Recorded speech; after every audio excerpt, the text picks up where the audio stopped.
কেমন লাগছে?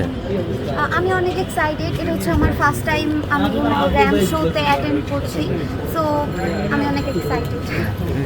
ব্যস্ততা বলতে আমি স্টাডি করতেছি, আর আমি যেহেতু ফটোজেনিক, আমার ছবি তুলতে অনেক ভালো লাগে, সো অনেক বেশি বেশি ছবি আমি আমার ফেসবুকে আপলোড দিই।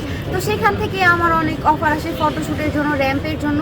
তো আমার পড়াশোনার কারণে আমি সেভাবে সময় দিতে পারিনি।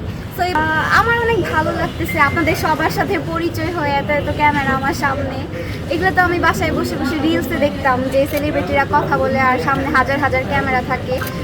সো একটু নার্ভাস, একটু এক্সাইটেড, সব মিলে আর কি ভালোই লাগছে। হ্যাঁ, ইন্ডাস্ট্রিতে কাজ করার ইচ্ছা আমার ছোট থেকেই, বাট প্রফেশন হিসেবে না, এটা আমার হবি, প্যাশন হিসেবে আমি নিতে চাই আর কি। আর যদি আমি ভালো করি ইন ফিউচারে তাহলে করব, কন্টিনিউ করে যাব। প্রফেশন হিসেবে আমার ইন্টেনশন হচ্ছে আমি এয়ার হোস্টেস হব।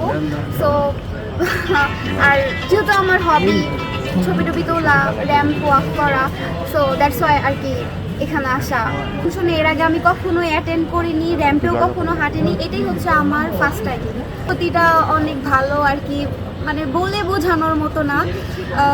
এত এত মানুষের সাথে, সেলিব্রিটিদের সাথে দেখা হচ্ছে, পরিচয় হচ্ছে। সো একটু নার্ভাস, আবার এক্সাইটেডও। এত এত ক্যামেরা আমার সামনে, একটু ভয়ও লাগছে। হ্যাঁ, কাজের অফার আগেও ছিল, এখন আরও বেশি পাচ্ছি কাজের অফার, বিশেষ করে ফটোশ্যুটের জন্য, র্যাম্প ওয়াক, বিভিন্ন ব্র্যান্ডের শ্যুটের জন্য আমার অফার আসছে।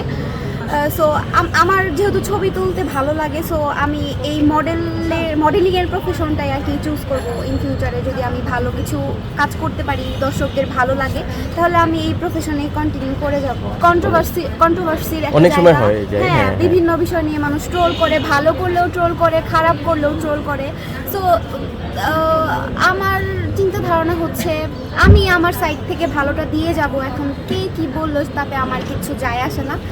আর সব কিছুই শালীনভাবে, ভদ্রভাবে করার চেষ্টা করবো, যেন 10 জন দেখলে আমাকে ভালো বলে, অ্যাপ্রিসিয়েট করে। এটা কেউ যেন আমাকে খারাপ নজরে না দেখে, খারাপ কিছু। ভাইরাল হ্যাঁ হতে চাই, কিন্তু ভালো কাজের মাধ্যমে। এই যে আজকাল উল্টাপাল্টা নিউজ, সাংবাদিকরা যে ইন্টারভিউগুলো নেয়, অড কোশ্চেনগুলো করে, সো একটু ফানিও লাগে, আবার অকওয়ার্ডও লাগে। সো আমি এরকম চাই না, এভাবে আমি ভাইরাল হতে চাই না। এখন পোশাক বলতে বাংলাদেশের মিডিয়া ইন্ডাস্ট্রিতে অনেকটাই হচ্ছে বিদেশি কালচারগুলো ফলো করছে। এখন যেখানে যেটা যায়, আজকে যেহেতু আমার র্যাম্প শো আছে, সো আমার ড্রেসের ক্যাটাগরিটাই হচ্ছে ওয়েস্টার্ন, দ্যাটস ওয়াই আমি এটা ক্যারি করছি। যদি বাঙালি টাইপ হতো দেন আমি শাড়ি পরতাম। আমার থিম যেহেতু এটাই, তাই আমি এই ড্রেসটা ক্যারি করছি। বাট আরও অনেক মডেলরা রয়েছে যারা ফুল বডি শো অফ করে, ওই তুলনায় আমার ড্রেসটা এতটাও। আপনি বলেছেন বিদেশি মানুষ তো ট্রোল করে পচাই দিলে এইটা যদি ট্রোল করে, এইটা যার যার পার্সোনাল অপিনিয়ন। আমি এতটাও ড্রেস ক্যারি করিনি যে মানুষ আমাকে নিয়ে ট্রোল করে।